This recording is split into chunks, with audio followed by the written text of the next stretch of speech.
préparant le livre Israël, parlons-en, j'ai demandé à deux assistantes d'aller dans les rues de Bruxelles, demander au hasard aux gens qu'est-ce qu'ils savaient sur l'histoire et sur la situation d'Israël. Les réponses étaient catastrophiques. Il y a en fait une ignorance du public, et je pense que cette ignorance n'est pas due au hasard. Ça fait 60 ans que les médias européens, qui se disent les meilleurs du monde, informent le public, et on constate qu'en fait le public ne sait pas l'essentiel.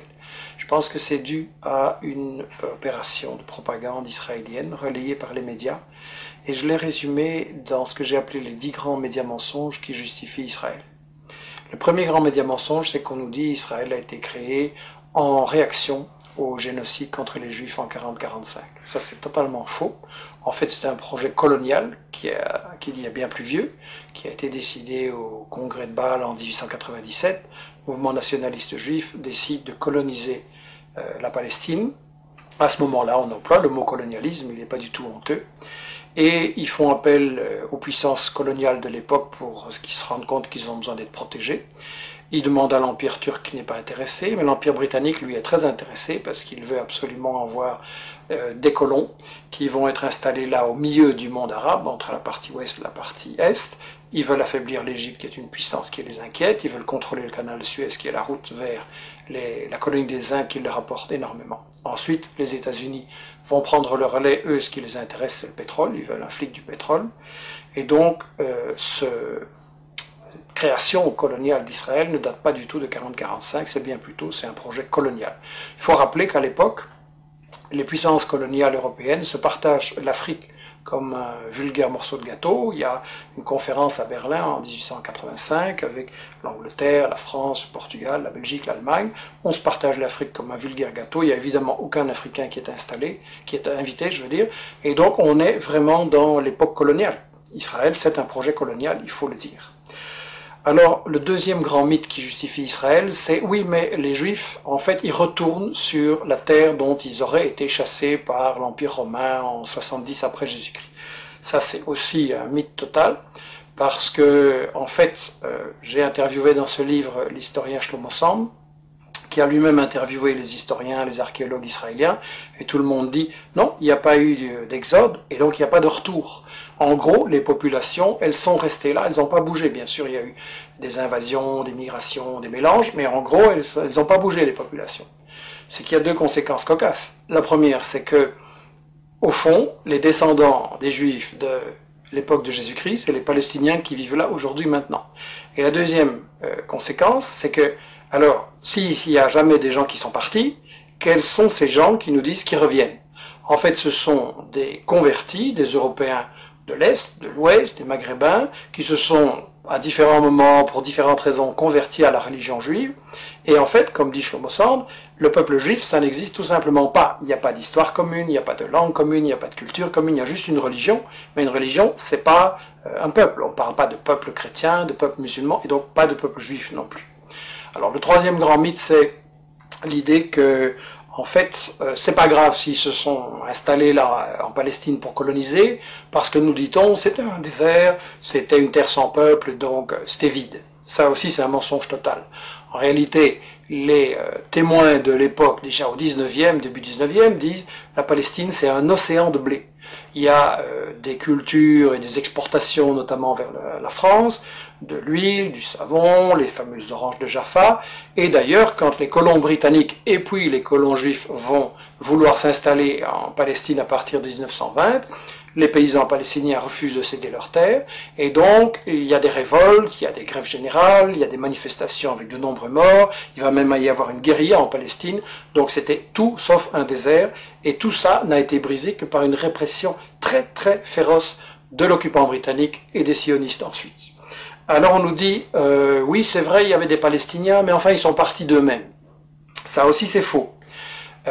J'ai cru ça moi longtemps, et tout le monde a cru ça, et ça a été la grande version officielle d'Israël, jusqu'à ce qu'on a appelé les nouveaux historiens israéliens, Benny Morris qui est interviewé dans les livres, Papé et d'autres disent non, les Palestiniens ont été chassés par la violence, par la terreur, par toute une opération systématique pour les expulser en fait du pays, pour vider la terre de ses habitants. Donc ça c'est encore un mythe absolu, et ça c'est pour, disons, la partie historique.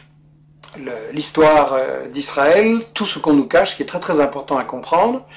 Et ensuite, ce qu'on nous dit sur la période actuelle, c'est que de toute façon, Israël, c'est la seule démocratie au Moyen-Orient et que donc il faut la défendre, c'est un État de droit. Premièrement, c'est pas un État de droit, c'est le seul État au monde où la Constitution ne fixe pas les limites du territoire. Dans tous les pays du monde, il y a une Constitution qui dit le territoire il commence là, il s'arrête là, et ça c'est notre pays. Israël non, parce qu'Israël c'est justement un projet d'expansion qui n'a pas de limite, et il y a donc une Constitution en plus totalement raciste qui dit que Israël c'est l'État des Juifs. Ce qui veut dire que les autres sont des sous-citoyens, des sous-hommes, et donc c'est la négation même de la démocratie, une constitution pareille. Donc Israël n'est absolument pas une démocratie, et je voudrais dire que en fait, Israël c'est le colonialisme, c'est le vol de la terre, c'est le nettoyage d'une population, ça ne peut pas être considéré comme une démocratie. Alors bien sûr on me dira, il y a un parlement, il y a des médias, il y a des profs d'UNIF qui critiquent, etc. C'est vrai, mais étant donné que c'est un État qui est basé sur le vol de la terre, ça veut dire qu'en fait c'est une démocratie entre les voleurs pour savoir comment ils vont continuer à voler. Et ça n'est pas une démocratie, c'est du colonialisme, c'est toujours de la dictature. Alors on nous dit que les États-Unis, eux, ceux qui cherchent à protéger, en protégeant Israël et en mettant plus de 3 milliards de dollars d'aide militaire en armement chaque année pour aider Israël à bombarder et attaquer ses voisins, on nous dit que les États-Unis, ce qu'ils veulent, c'est protéger la démocratie au Moyen-Orient. Bien. Si les États-Unis étaient pour la démocratie, ça se saurait parce que c'est eux qui ont mis en place et qui protègent les dictatures épouvantables de l'Arabie Saoudite, du Koweït, le tyran Moubarak avec du sang sur les mains. Donc en fait, ils ont installé tout ça. Et eux, ce qui intéresse les États-Unis dans Israël, c'est pas du tout la démocratie, c'est en fait le flic du pétrole. Et ça, dans le livre, Chomsky, Samir Amin l'explique très bien, et d'autres, les États-Unis veulent absolument contrôler le pétrole, donc le Moyen-Orient. Ils veulent briser tout État qui pourrait résister à ce projet et qui n'accepterait pas de donner son pétrole pour rien. On l'a vu avec les guerres d'Irak, on l'a vu avec d'autres agressions. Seulement, les États-Unis ne peuvent pas attaquer à tout bout de champ tous les pays du Moyen-Orient qui ne leur plaisent pas. Donc ils ont besoin de ce que Chomsky appelle dans son interview le flic de quartier. Israël, c'est ça, le flic de quartier. Dans le temps, les États-Unis avaient le Shah d'Iran, une dictature épouvantable qu'ils avaient imposée en renversant le premier ministre élu, Mossadegh, en 1953, et donc ils ont installé une dictature épouvantable. Mais ils ont perdu l'Iran, et donc maintenant, il ne leur reste pratiquement qu'Israël, et c'est pour ça que les États-Unis protègent Israël, alors que celui-ci viole le droit international, viole les conventions de l'ONU, viole l'égalité entre les êtres humains. Donc c'est clair, ça doit être clair, c'est une guerre économique ce qui est mené là par les États-Unis. Alors l'Europe, elle se prétend plus neutre, elle prétend qu'elle est à la recherche d'une solution entre les Israéliens et les Palestiniens. C'est absolument faux. Solana, qui était le ministre des Affaires étrangères de l'Europe, a déclaré il n'y a pas longtemps à Israël, vous êtes en fait le 28e État membre de l'Union européenne. C'est l'industrie européenne de l'armement qui finance et collabore avec l'industrie israélienne de bombardement, de l'armement, pardon. On a des gens comme Lagardère en France et Dassault qui sont tout proches de Sarkozy et qui collaborent avec l'industrie de l'armement israélienne. Et en plus, lorsque les Palestiniens ont élu leur gouvernement, l'Union européenne a refusé de le reconnaître. Elle a clairement donné le feu vert à Israël pour bombarder Gaza. Et donc là, ça doit être très clair que quand Netanyahou, Barak, Olmert et tous ces gens-là bombardent les Palestiniens, c'est Sarkozy, c'est Merkel et c'est les gouvernements européens en même temps qui bombardent. Ça, c'est quelque chose qu'on doit dire clairement à notre opinion. Alors, quand vous dites ce genre de choses, quand vous racontez la véritable histoire de la Palestine et d'Israël, quand vous montrez les intérêts scandaleux des États-Unis et de l'Europe, alors tout de suite, évidemment, on essaye de vous fermer la bouche en disant que vous êtes un antisémite. Enfin bon, disons un raciste anti-juif. Il y a une chose qui doit être très claire. Quand on critique le gouvernement d'Israël, on n'est pas raciste anti-juif, au contraire, on critique un gouvernement qui nie l'égalité entre les êtres humains, entre les juifs et les musulmans. Et donc on veut au contraire que soit possible un avenir, une paix, une entente entre les juifs, les musulmans, les chrétiens et les laïcs au Moyen-Orient, et c'est pour ça qu'il faut arrêter le gouvernement d'Israël dans ses crimes, parce qu'il ne fait que semer la haine, et c'est sa stratégie, semer la tension, semer la haine.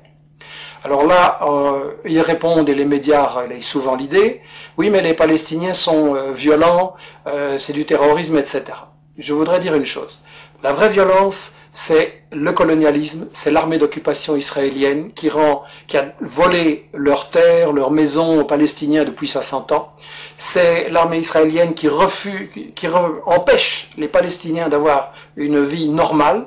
Vous avez des checkpoints pour aller de votre maison à votre bureau, vous avez des checkpoints, vous devez parfois attendre 1 heure ou une journée. Il y a des femmes enceintes qui sont mortes parce qu'elles étaient bloquées par l'arbitraire des soldats israéliens au checkpoint.